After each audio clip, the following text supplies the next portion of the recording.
This is the Financial News Network. I'm Marquis Mapp. Activision Blizzard shares are trading 1.96% higher at $12.47 in pre-market trade, a day after the company named Electronic Arts as the defendant in a lawsuit the company filed in April against two game developers previously employed by the company, according to a Bloomberg report which cited the Los Angeles Times.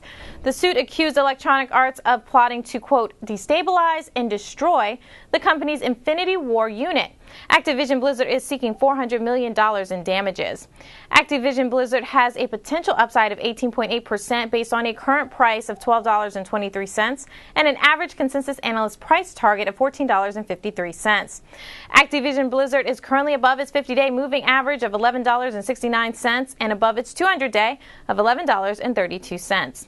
In the last 5 trading sessions, the 50-day moving average has climbed 0.89%, while the 200-day moving average has risen 0.25%. For more news updates, stay tuned. You're watching the Financial News Network. I'm Marquis Mapp.